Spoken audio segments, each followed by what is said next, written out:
আজকে আমাদের বাড়িতে হবে অয়েল ফ্রি বিরিয়ানি, তেল ফ্রি বিরিয়ানি। মানে কি বলবো, তেল ঘি সবকিছু থাকছে না। মানে আমি তো প্রচন্ড এক্সাইটেড। দিদি নাকি করবে আজকে তেল ছাড়া ঘি ছাড়া বিরিয়ানি। ইচ্ছে পাটে রান্না করে ভগবানই জানে, রান্না গিলতে পারলে হয়। তো মুখের উপর বলা যাচ্ছে না, কি করবো জানি না। বিরিয়ানি বা তেল ছাড়া কোথায় একটা ছবি হবে, হাসি একেবারে ও মুখে বললেই হাসি হয়ে যাবে। তা না, কোথায় আমার তেল ছাড়া বিরিয়ানি। যাই হোক, কপালে যা আছে খেতেই হবে, দেখা যাক। আফটারনুন ফ্রেন্ড, চলে এসেছি আজকেও একটা নতুন ভিডিও নিয়ে তোমাদের জন্য। তো চলো ভিডিওটায় কি আছে সেটাই তোমাদেরকে শেয়ার করি। প্রত্যেকদিন দেখতে পারো আমি রান্না করি বা আমি কিছু রান্না করেছি তোমরা শুনতে পারো। তো আজকে হচ্ছে দিদির রান্না। কি রান্নাটা চলো তোমাদের সেটাই শেয়ার করি। তোমরাই দেখো এটা কি, সেই কালারিং করাই বোধ হয়ে গেছে। এখন এখানে কি সব মাখানো চোখানো, কি এগুলো তুই খাওয়ার সময় দেখিস? মনে হচ্ছে ভয়ঙ্কর কিছু খাবার খেতে চলেছি। তো জানি না কি ভয়ঙ্কর হতে চলেছে আমার কপালে, তো সেটাই তোমাদেরকে অবশ্যই দেখাবো। তো তোমরাও দেখতে থাকো, ভিডিওটা কন্টিনিউ করো, কি আছে দেখাই। চলো, এতক্ষণ আমি বুঝতে পেরেছি এটা কি হতে চলেছে। গেস করেছিস? এটা হবে কাচ্চি বিরিয়ানি। এটা পাক্কি বিরিয়ানি রোজ আমি করি, তো আজকে হচ্ছে কাচ্চি বিরিয়ানি উইথ গোদা গোদা আলু আর ছোট ছোট ঠ্যাং। হ্যাঁ, কচি পানা ঠ্যাং দিয়ে। এটার উপরে কি চাল যাবে সেটা আমি বলবো না, কিন্তু এটা স্পেশাল থেকে বড় কথা হচ্ছে এটা তেল ছাড়া, এটা তেল ফ্রি। তো ফ্রেন্ডস, আজকে খাবো দিদির বানানো অয়েল ফ্রি সম্পূর্ণ একেবারে মানে বিনা তেলে কাচ্চি বিরিয়ানি। কিরকম হতে চলেছে জানি না, তো খাবো অবশ্যই তোমাদেরকে জানাবো খাবারটাও কেমন হয়েছে। তো ভিডিওটা কিন্তু কন্টিনিউ করো, ভিডিওটা কিন্তু স্কিপ করো না। তো বিরিয়ানি তো প্রায় তৈরির দিকে, তো তার জন্য খাবো বলে আজকে দুটো কলাপাতা ছিঁড়ে নিয়ে চলে এসেছি। একদম আজকে কচি একদম কলাপাতাটা দেখে এটা তার লোভ সামলাতে পারিনি, এটাও কেটে এনেছে। তার সাথে আরেকটা তো লাগবে, কারণ দুজন যেহেতু, তার জন্য কচির করে বিচি। তো আমার বোনের মুখের তো কিছু আটকায় না, কখন কি কোথায় বলতে হয় তো এটা রাইনিং ছিল। আচ্ছা, যাই হোক, আমি এখন শুধুমাত্র রায়তাটা করে লাঞ্চ করতে বসে যাব। তো তারপর তোমাদের দেখাচ্ছি শেষ অবধি বিরিয়ানিটা কেমন হয়েছে। তো কারণ এক ফোঁটাও তেল দেওয়া হয়নি, তো যেটুখানি চিকেনের যেটুখানি, হ্যাঁ ঘিও দিইনি, মানে কোনো রকম তেলের কোনো ব্যাপার না, ঘি টি কিচ্ছু দিইনি। অনেকেই রান্না বলে তেল ছাড়া, কিন্তু তেল ছাড়া বললেও ঘি দেবেই দেবে, তো ওর জন্য ঘিও দিইনি। তো খেয়ে দেখবো কেমন হয়েছে, কারণ আমিও ফার্স্ট টাইম করছি। আর বিরিয়ানি বনি করে, আর আমি বিরিয়ানিটাই ফার্স্ট টাইম করছি, আমি খুব একটা ভালো করি না। তো তারপরে আবার তেল ছাড়া, তো দেখা যাক কেমন হয়। অবশ্যই তোমরাও বাড়িতে ট্রাই করো, তেল ছাড়াও কিন্তু ভালো হয়। তো আমি খেয়ে কনফার্ম বলতে পারবো সত্যি ভালো হয়েছে কিনা, কারণ নিজের ওপর ভরসাটা একটু কম।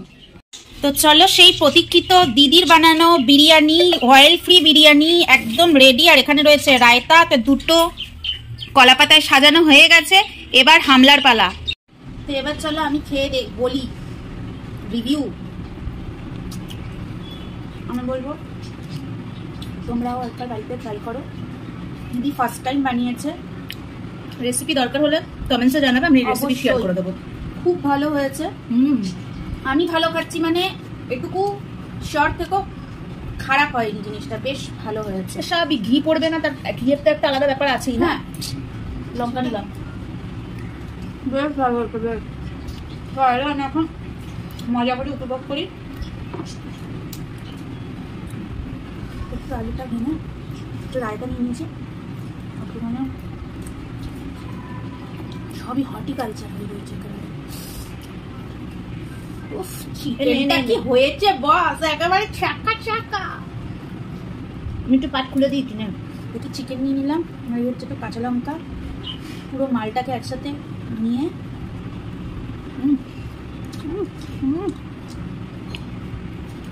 পুরো খাপে খাপ পঞ্চুর বাপ। তো চলো আমি খাই নি।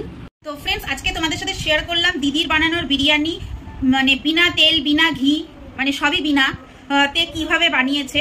তো এই রেসিপিটা যদি তোমরা জানতে চাও যে এইভাবে উইদাউট অয়েল উইদাউট ঘি কিভাবে বিরিয়ানিটা দিদি প্রিপেয়ার করেছে, তো কমেন্টসে অবশ্যই লিখো, আমরা অবশ্যই তোমাদের সাথে সেই ভিডিওটা শেয়ার করবো। তোমরা যদি কমেন্টস করো তবে কিন্তু আরেকদিন আমি খেতে পারবো বিরিয়ানিটা। তো সেই জন্যই বললাম কমেন্টসে অবশ্যই জিজ্ঞেস করে নিও যদি কারোর এরকম রেসিপি জানার দরকার থাকে। তো আমার মুখে যথেষ্ট ভালো লেগেছে। দেখো, বিরিয়ানি মানে একটু অয়েলি ব্যাপারটা সবাই হয়তো তোমরা প্রেফার করো, বা যারা ধরো একটু হেলথ কনসিয়াস বিরিয়ানি খাবো, কিন্তু বিরিয়ানি তেল চর্বি ঘি কিছুই খাবো না, তো তারা অবশ্যই কমেন্টসের মাধ্যমে আমাদের সাথে কথা বলো। কমেন্টসে আমরা অবশ্যই রিপ্লাই করব, আর এই বিরিয়ানির রেসিপিটা অবশ্যই তোমাদের সাথে শেয়ার করব। তো আমি বিরিয়ানি খেয়ে দিয়ে একটুখানি পাওয়ার ন্যাপ নিয়ে নিয়েছি। নেওয়ার পর একটু বেরিয়েছিলাম আইব্রো করতে, কারণ ছোটবেলায় একটা সিরিয়াল দেখতাম, তোমাদের কারোর মনে আছে কিনা জানি না, চন্দ্রকান্তা। তো চন্দ্রকান্তাতে ইয়াক্কু ছিল, কারণ আমার ইয়াক্কু বুড়ো হয়ে গেছিল, তাই ইয়াক্কু আইব্রোটাকে সুন্দর করে একটুখানি করে নিয়ে আসলাম। তো যাই হোক, এইভাবেই আজকের দিনটা আমাদের চললো। এবার তো রাত্রের খাবারের প্রিপারেশনের সময় চলে এসছে, তো রাত্রিবেলা কিছু একটা খাওয়া দাওয়া অবশ্যই হবে, কিন্তু দুপুরবেলা প্রচন্ড ভালোভাবে খেয়ে ফেলেছি। মুডটাই অফ করে দিল বলে রাত্রিবেলা স্যালাড। যাই হোক, পড়েছি জবনের হাতে, খানা খেতে হবে সাথে একটা কথা আছে না, সেই আমার কপালের দশা। তো যাই হোক, রাত্রিবেলা স্যালাড খেয়েই কাটিয়ে দেবো।